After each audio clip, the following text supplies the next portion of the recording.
5학년 과학 온도와 열. 차갑거나 따뜻한 정도를 어떻게 표현할까요? 진천상신초등학교 이대섭 선생님입니다. 어머니와 동생이 동시에 거실로 들어왔습니다. 그런데 어머니는 거실이 따뜻하다고 느꼈고 동생은 춥다고 느꼈습니다. 이처럼 같은 장소에 있더라도 사람에 따라 차갑거나 따뜻한 정도를 다르게 느낄 수 있습니다.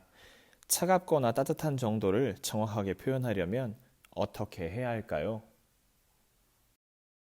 탐구활동입니다. 차갑거나 따뜻한 정도 표현하기.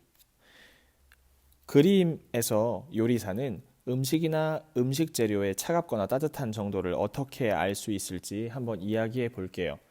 그림을 한번 쭉 보도록 하겠습니다. 왼쪽부터 보면 아마 돈가스인가요? 아니면 스테이크인가요?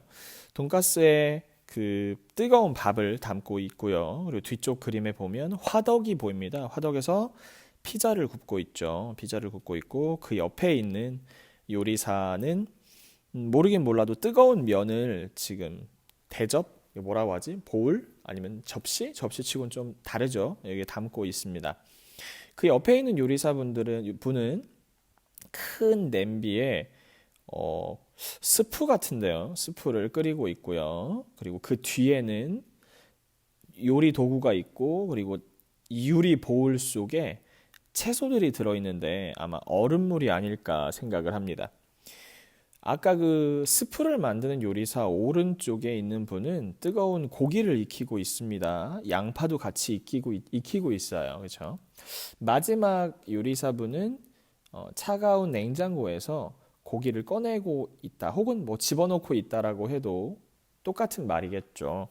그림을 봤을 때 이제 요리사는 음식이나 음식 재료의 차갑거나 따뜻한 정도를 어떻게 알 수 있을까? 그럼 여러분들은 어떻게 알 수 있어요, 보통? 선생님 같은 경우에는 음식 주변에다 손을 이제 살짝 대보죠. 대보면 이제 뜨거운 기운이 막 느껴지기도 하잖아요. 차가운 기운이나 그런 게 느껴지기도 하죠. 혹은 또 음식을 직접 만질 수 없으니까 그 그릇을 한번 만져보기도 하죠. 그리고 또 음, 뜨거운 음식 같은 경우에는 주변에서 김이 나죠. 지금 그림에서 봐도 뜨거운 음식에는 막 모락모락 김이 나는 것을 볼 수가 있죠. 만약에 차가운 음식이라면 어떨까요? 차가운 음식, 막 시원한 그런 탄산음료 같은 거 주변 그 캔 주위에는 물방울들이 방울방울 맺혀 있어요. 그래서 그걸 보고 얘 정말 시원하구나라고 생각할 수도 있을 것 같아요. 그 다음 탐구 활동 보겠습니다. 차갑거나 따뜻한 정도를 표현하는 말을 사용하여 그림을 설명해 봅시다.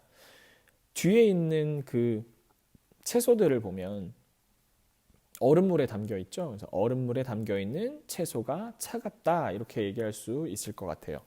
또 지금 밥솥에 밥이 들어 있는데 밥솥에 뜨거운 밥이 있다. 뭐 이런 말도 할 수 있겠죠. 뜨거운 면을 뭐 그릇에 담는다 이런 말도 할 수 있을 것 같습니다.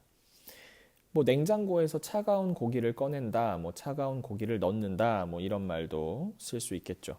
그 다음 탐구 활동을 보면 이제 이 단원에서 말하는 가장 중요한 내용이 나오는데요. 차갑거나 따뜻한 정도를 말로만 표현하면 불편한 점은 무엇인가요? 그랬어요. 선생님이 친구가 들고 있는 음료수를 보고 물어봤어요. 이거 얼마나 뜨거워? 이렇게 물어봤더니 이거 조금 뜨거워. 이렇게 대답을 했어요. 그러면 이거 무슨 정확하게 알 수 있을까요? 정확하게 모르겠죠. 그래서 차갑거나 따뜻한 정도를 정확하게 알기가 어렵죠. 그리고 또 두 개의 그릇이 있는데 아마 그 뜨겁기는 비슷할 거예요, 아마. 그래서 대봤는데 아마 비슷한데 조금씩 다르면 이제 어떤 물질이 더 따뜻한지 뭐 더 차가운지 비교하기가 어려울 수도 있겠죠. 그래서 우리는 무엇이 필요하냐면 이것을 정확하게 나타내 주는 말이 필요한 거죠. 물질이 차갑거나 따뜻한 정도는 무엇으로 나타내나요? 여러분이 이미 알고 있는 친구들이 많을 텐데 온도로 나타냅니다. 온도를 사용하면 물질이 차갑거나 따뜻한 정도를 정확하게 나타낼 수 있겠죠. 숫자로 정확하게 나오니까 그렇죠. 온도는 숫자의 단위를 쓰는데 섭씨도라고 하는 단위를 붙여서 나타냅니다. 이제 동그라미하고 C라고 쓰죠. 근데 이제 이것은 그림을 보면 알 수 있겠지만 어떤 할아버지가 한 분이 나오죠. 이분의 이름은 셀시우스라고 하는 할아버지예요. 근데 이 할아버지가 이 단위를 처음으로 사용하였는데 이분은 끓는 온도와 그리고 어는 온도를 기준으로 해서 온도를 정했다고 해요. 뭐 끓는 온도, 물이 끓는 온도는 100도, 그리고 물이 어는 온도는 0도 이런 식을 기준으로 잡아서 섭씨도라고 하는 온도를 잡았다고 합니다. 이것은 우리가 뭐 예를 들어서 지금 몇 도야? 라고 물어보면 섭씨 36도예요. 이렇게 얘기할 수 있거든요. 근데 이름이 셀시우스인데 왜 섭이라고 합니까? 라고 물어보면 그 당시에 처음에 우리가 과학을 연구할 그 당시에는 한자 용어가 굉장히 우리나라에 많이 들어왔었어요. 그래서 셀시우스라는 말을 한자로 바꿨을 때 그 셀이라는 말을 섭이라는 한자로 갖다가 썼다고 해요. 그래서 그 말이 우리나라에 들어오면서 섭씨라고 이제 바뀌었다고 하네요. 좀 재밌기도 하고 공기의 온도는 뭐라고 할까요? 공기는 이제 기운 기자라고 하는 한자를 써서 기온이라고 하고 물의 온도라고 하는 것은 이제 물 숫자를 써서 수온이라고 하고 몸의 온도는 몸체자를 써서 체온이라고 이야기를 하죠. 더 생각해 보겠습니다. 우리 생활에서 온도를 정확하게 측정할 때는 언제일까요? 많겠죠. 그래서 그림에서 지금 보면 처음에 새우튀김을 요리하는 장면이 나오죠. 뭐 신발을 튀겨도 맛있다 뭐 이런 얘기가 있는데 새우튀김을 요리할 때 가장 맛있는 온도는 180도라고 해요. 선생님은 잘 몰랐는데 근데 그렇기 때문에 요리하시는 분들이 정확한 온도를 알고 하면 더 맛있는 튀김을 해줄 수 있겠죠. 그리고 또 다른 그림을 보면 비닐 온실에서 배추를 재배할 때라고 얘기를 하는데 온실에서 채소를 재배할 때 정확한 온도를 맞추는 건 굉장히 중요하다고 하죠. 여기 나온 교과서에 나오는 것처럼 배추가 잘 자라는 온도는 몇 도라고 해요? 20도라고 이야기를 하죠. 그 밖에 또 어떤 상황이 있을까요? 그 밖에 선생님 같은 경우에는 요즘에 이제 코로나19 때문에 체온을 측정하는 게 굉장히 예민하죠. 그래서 선생님이 일하는 학교에도 이제 열화상 카메라가 있어요. 열화상 카메라로 이제 사람의 체온을 정확하게 재죠. 그래서 뭐 일반적으로 사람의 체온은 36.5도 정도라고 이야기를 하는데 뭐 37도, 38도, 39도 이렇게 올라간다고 하면은 이 사람이 아플 수도 있기 때문에 이럴 때는 이제 정확하게 측정을 해야 될 필요가 있고 또 선생님이 지금 집에 아기를 키우고 있는데 목욕을 할 때 물을 받거든요. 근데 이제 너무 뜨거운 온도는 이제 안 되겠죠. 그래서 그 40도를 꼭 맞춰서 목욕을 시키려고 하죠. 일단은 차갑거나 따뜻한 정도를 표현하는 방법에선 여기까지 보고 이제 우리 온도계에 대해서 또 한번 간단히 보도록 하겠습니다. 온도계는 어떻게 사용할까요? 우리 생활에서는 온도를 정확하게 측정해야 할 때가 많습니다. 온도를 측정할 때에는 온도계를 사용합니다. 생활에서 자주 사용하는 여러 온도계의 사용법을 알아봅시다. 탐구활동이에요. 온도계 사용법 익히기. 필요한 준비물이에요. 귀체온계, 적외선 온도계, 컵, 알코올 온도계, 실, 가위, 스탠드, 링, 집게잡이, 비커 500ml와 물입니다.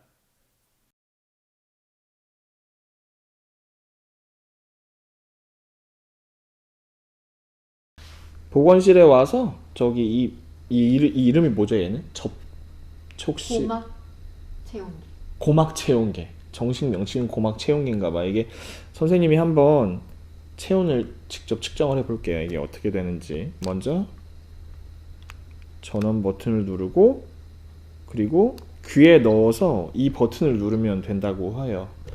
옆에 보건선생님이 있는데 보건선생님 보고 찍어달라고 얘기를 해야죠. 저 좀 찍어주세요. 나오나요 지금? 나오고 있어요? 네. 찍어보겠습니다.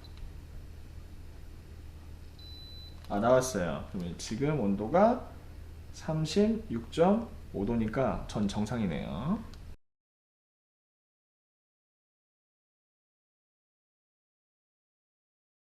얘가 적외선 온도계죠. 얘가 적외선 온도계인데 얘 같은 경우에는 쏴서 총처럼 쏴서 이제 측정을 하는 건데 그냥 별로 어렵지 않고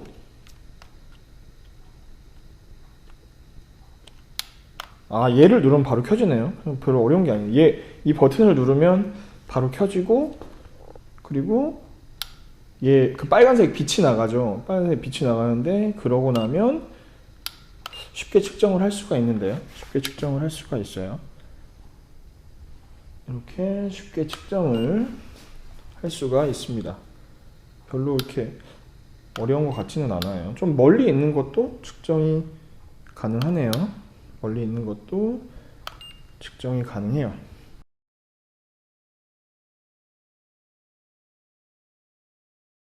자, 얘는 뭐냐면 그 알코올 온도계죠. 알코올 온도계. 알코올 온도계는 그 액체나 기체 온도를 재기에 좀 편하게 되어 있어요. 편하게 되어 있고 이 이 빨간색으로 되어 있는 부분 있잖아요. 여기서 보이나? 속으로 빨간색으로 되어 있는 이 부분을 액체샘이라고 하고 그리고 여기 전체를 이제 몸체라고 하고 걸려 있는 부분을 이제 골이라고 해요. 원래는 이제 실로 걸었어야 되는데 선생님이 그냥 테이프로 지금 붙여놨습니다. 그렇게 어렵진 않죠. 얘가 만약에 그 액체샘 부분이 따뜻해지면 여기 빨간색 있잖아요. 빨간색이 지금 쭉 올라가거든요. 빨간색 부분이 쭉 올라가는데 지금 이 물의 온도는 정확하게 봐야 되거든요. 정확하게 봐야 되는데 한 20도, 19도 정도 되는 것 같아요. 이게 열화상 카메라예요. 이게 선생님이 지금 어떻게 나오는지 잘 모르겠는데 지금 보면 36.5도라고 나와 있는 거 보니까 뒤에도 사람이 지금 들어오죠. 그래서 이게 지금 학교에선 37도가 넘으면 아마 작동이 안 되는 걸로 세팅을 해놓은 걸로 알고 있어요.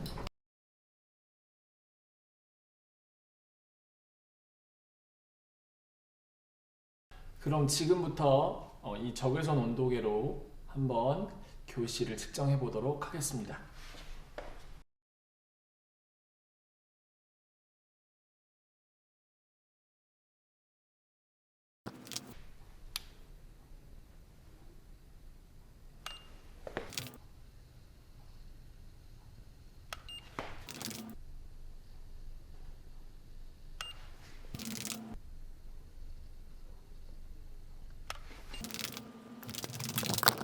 이렇게 적외선 온도계로 교실을 한번 측정해 봤습니다. 그래서 촬영을 한번 해볼게요.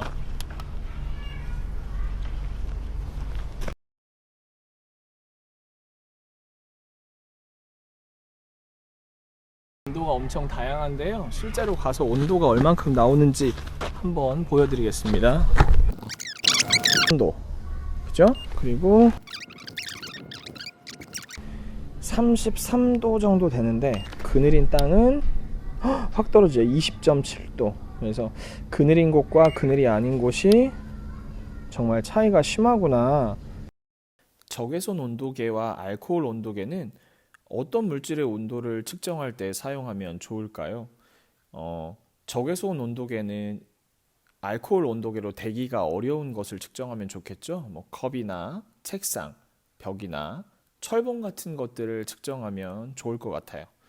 아까 이야기했지만 알코올 온도계는 액체를 측정하거나 아니면 기온을 측정할 때 사용이 하는데 그럼 교실에서는 어떤 걸 측정할 수 있을까요? 뭐 어항 속 물이나 아니면 우리 반 기온을 측정하는데 도움이 되겠죠. 같은 물질이라도 장소에 따라 온도가 다른 예는 어떤 것이 있을까요? 기온이라고 하는 것도 교실의 기온과 운동장의 기온이 다르고 그늘에 주차된 자동차와 햇빛이 비치는 곳에 주차된 자동차의 온도가 다를 수 있겠죠. 다음 시간 안내입니다. 온도가 다른 두 물질이 접촉하면 두 물질의 온도는 어떻게 변할까요? 다음 시간에 만나겠습니다.